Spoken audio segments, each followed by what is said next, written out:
സാറേ, Donald Trump അധികാരത്തിലേക്ക് എത്താൻ പോവുകയാണ്. അപ്പോൾ പാകിസ്ഥാൻ്റെ ഉടമസ്ഥതയിലുള്ള ഒരു ഹോട്ടൽ അമേരിക്ക ഇപ്പോൾ പാട്ടത്തിനെടുക്കുന്നു. ഒടുവിൽ അത് അമേരിക്കയ്ക്ക് തന്നെ പണിയാകുമോ?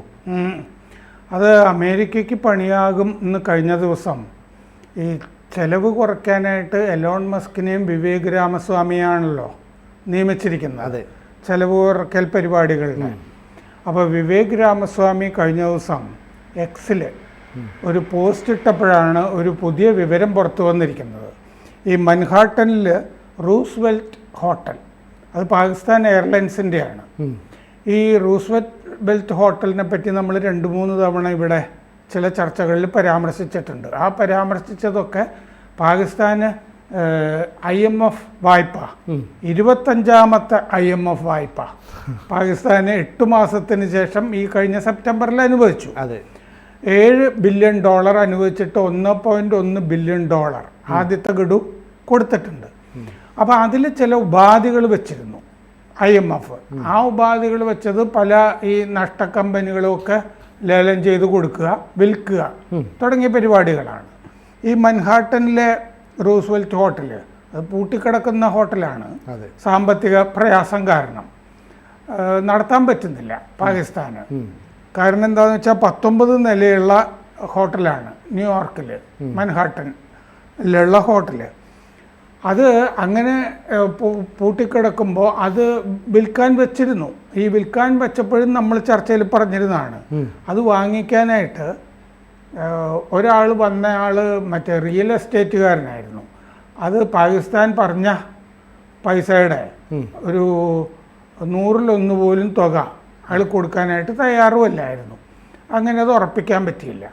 ഇപ്പോൾ കഴിഞ്ഞ ദിവസം ഈ ന്യൂയോർക്കിലെ വലിയൊരു എഴുത്തുകാരനുണ്ട്, നമ്മുടെ ഇവിടെയൊക്കെ പുസ്തകങ്ങൾ വരാറുണ്ട്, ജോൺ ലെ ഫെവ്രെ എന്ന് പറഞ്ഞ ആൾ. ആ എഴുത്തുകാരൻ ഒരു പോസ്റ്റ് ഇട്ടിരുന്നു ഇതിനെ സംബന്ധിച്ചിട്ട്. ഈ ഹോട്ടല് 3 കൊല്ലത്തേക്ക് അമേരിക്ക പാട്ടത്തിനെടുത്തതായിട്ട് പാകിസ്ഥാനിലെ ഒരു മന്ത്രി പറഞ്ഞതായിട്ട് ജിയോ TV പാകിസ്ഥാനിലെ റിപ്പോർട്ട് ചെയ്യുന്നു. $220 മില്യൺ ആണ് പാട്ടത്തുക. അതായത് 1860 കോടി രൂപ നമ്മുടെ കറൻസി വെച്ച് നോക്കുമ്പോൾ. ഈ 1860 കോടി രൂപ പാകിസ്ഥാന് കൊടുത്തിട്ട് പാകിസ്ഥാൻ അത് എന്താ ചെയ്യുക? IMFൻ്റെ ലോൺ ഗഡുക്കളില്ലേ വായ്പയുടെ, അത് തട്ടിക്കഴിക്കാനായിട്ട് ഉപയോഗിക്കും എന്ന് അദ്ദേഹത്തിന് ഈ ജോൺ ലെ ഫെവ്രെ എന്ന് പറഞ്ഞ എഴുത്തുകാരൻ ഇത് മനസ്സിലായത് ജിയോ TV പാകിസ്ഥാനിലെ അവർ ചെയ്തൊരു റിപ്പോർട്ടിൽ നിന്നാണ് മനസ്സിലാകുന്നത്. കാരണം പാകിസ്ഥാൻ്റെ ഈ ഗതാഗത മന്ത്രി പറഞ്ഞു ഈ ഹോട്ടൽ മറ്റേ പാക് റെയിൽവേ മന്ത്രി ഖ്വാജ സാദാർ റഫീഖ് അദ്ദേഹമാണ് പറഞ്ഞത്. ഖ്വാജ സാദാർ റഫീഖ് ഈ ജിയോ TVയിൽ കാണിച്ചു. അയാൾ പറഞ്ഞായിട്ട് ഹോട്ടൽ പാട്ടത്തിനെടുത്തു അമേരിക്ക. $220 മില്യൺ അതുകൊണ്ട് നമുക്ക് നേടാൻ കഴിയുമെന്ന് കരുതുന്നു. 1250 മുറി ആണ് അവിടെ ഹോട്ടലിലുള്ള 1250 മുറിയാണ് പാട്ടത്തിന് എടുക്കുന്നത്. 3 വർഷത്തേക്കാണ് പാട്ടം. അത് കഴിഞ്ഞ് ഹോട്ടൽ പാകിസ്ഥാന് തിരിച്ചു തരും. ഇത് ആണ് ഈ റെയിൽവേ മന്ത്രി, പാകിസ്ഥാൻ റെയിൽവേ മന്ത്രി ജിയോ TVയിൽ പറഞ്ഞത്. ഇത് ഈ എഴുത്തുകാരൻ ശ്രദ്ധിച്ചു, ജോൺ ലെ ഫെവ്രെ.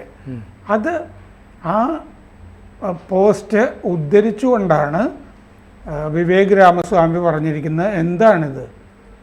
പ്രാന്താണ്, ഇറ്റ് ഈസ് നട്ട്സ് എന്ന് പറഞ്ഞിട്ടുണ്ട്. പ്രാന്താണ് എന്ന് അദ്ദേഹം പറഞ്ഞിട്ടുണ്ട്. അപ്പോൾ ഈ ചെലവ് കുറയ്ക്കുന്ന പരിപാടിയുടെ ആശാനാണല്ലോ ഇപ്പോൾ വിവേക് രാമസ്വാമി.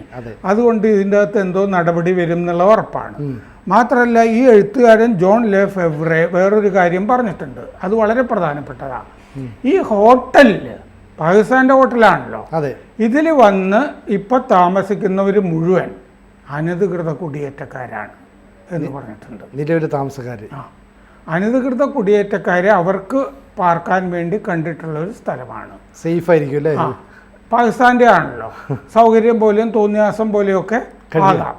കാരണം അവിടുത്തെ മറ്റേ ജോലിക്കാർ അതെല്ലാം നിലനിർത്തിയിട്ടാണ് പാട്ടത്തിന് എടുത്തിരിക്കുന്നത്. 1250 മുറി ആണല്ലോ എടുത്തിരിക്കുന്നത്. മറ്റേ 19 നിലയിൽ ഉണ്ട്. അപ്പോൾ അത് അനധികൃത കുടിയേറ്റക്കാരെ പാർപ്പിക്കുകയാണ്. നമ്മുടെ നയം വിവേക് രാമസ്വാമിയും പറഞ്ഞിട്ടുണ്ട്, അതായത് അമേരിക്കയുടെ നയം കുടിയേറ്റത്തിനെതിരാണ്. ട്രംപ് കുടിയേറ്റക്കാരെ മുഴുവൻ പുറത്താക്കുമെന്ന് പറഞ്ഞിട്ടുണ്ട്. ട്രംപ് മറ്റേ ജസ്റ്റിൻ ട്രൂഡോയ്ക്കെതിരെയും പറഞ്ഞിട്ടുണ്ട്. കാരണം കാനഡ വഴിയും മെക്സിക്കോ വഴിയും അതിർത്തികൾ വഴി ആണ് അനധികൃത കുടിയേറ്റം നടക്കുന്നത്. അതുകൊണ്ടാണ് കാനഡയ്ക്കെതിരെയും മെക്സിക്കോയ്ക്കെതിരെയും താരിഫ് കൂട്ടും എന്ന് പറഞ്ഞിരിക്കുന്നത്. ഇപ്പൊ ബ്രിക്സ് രാജ്യങ്ങൾക്കെതിരെ മറ്റേ ഡോളറൈസേഷൻ നടന്നാൽ താരിഫ് കൂട്ടും 100% ആക്കുമെന്ന് പറഞ്ഞിട്ടുണ്ട്. ഇത് കാനഡയ്ക്കുമൊക്കെ 25% എന്ന് പറഞ്ഞിട്ടുണ്ട്.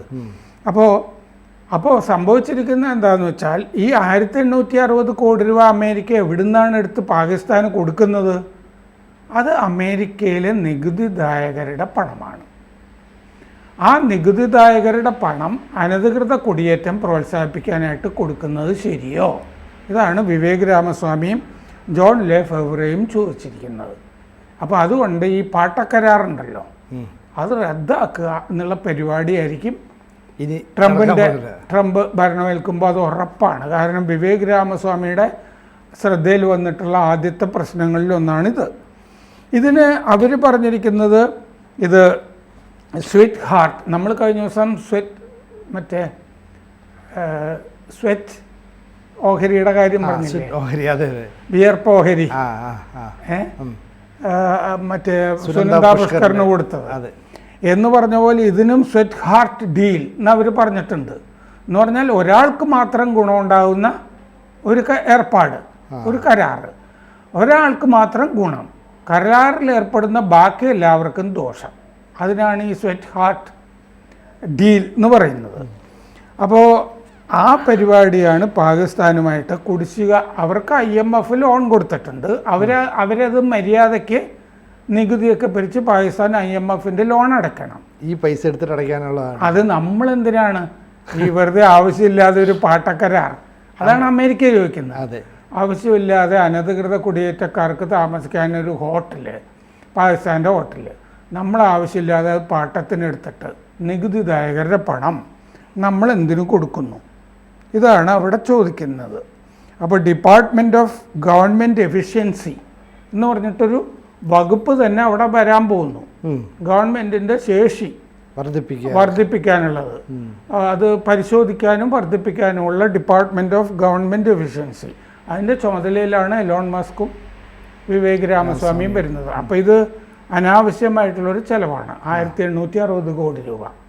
അപ്പോൾ ഈ പാട്ടക്കരാർ റദ്ദാക്കാനുള്ള സാഹചര്യങ്ങൾ ഒരുങ്ങുന്നുണ്ട്. എന്ത് സംഭവിക്കും? IMF കരാറിനെ പറ്റി നമ്മൾ നേരത്തെ സംസാരിച്ചതാണ്.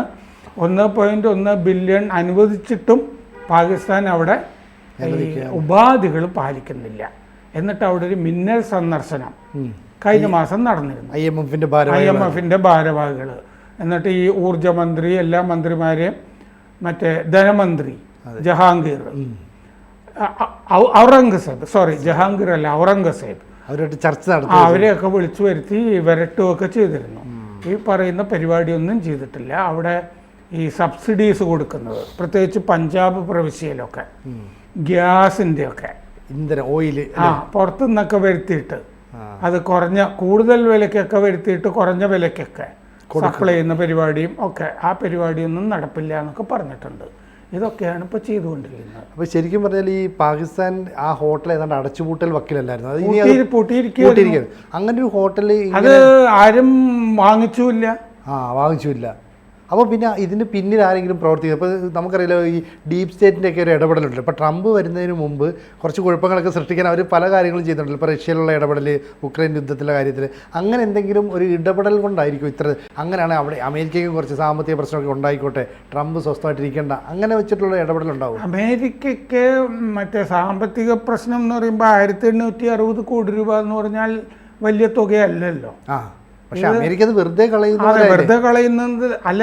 ട്രംപിന് പ്രശ്നം ഉണ്ടാക്കി എന്നുള്ളതല്ല ഞാൻ പറയുന്നത്.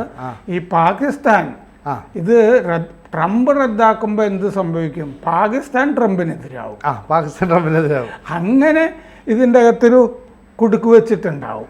വെറുതെ പോയി ഒരു കരാറുണ്ടാക്കിയിട്ട് അതിനെ അയാൾ വന്നിട്ട് അയാളുടെ മുതുകത്തിരുന്നോട്ടെ, അയാൾ റദ്ദാക്കിക്കോട്ടെ, അയാൾ അനുഭവിച്ചോട്ടെ, അപ്പോൾ പാകിസ്ഥാൻ്റെ വിരോധം മുഴുവൻ ഈ ട്രംപിനോട് ആയിക്കോട്ടെ. അതെ അതെ.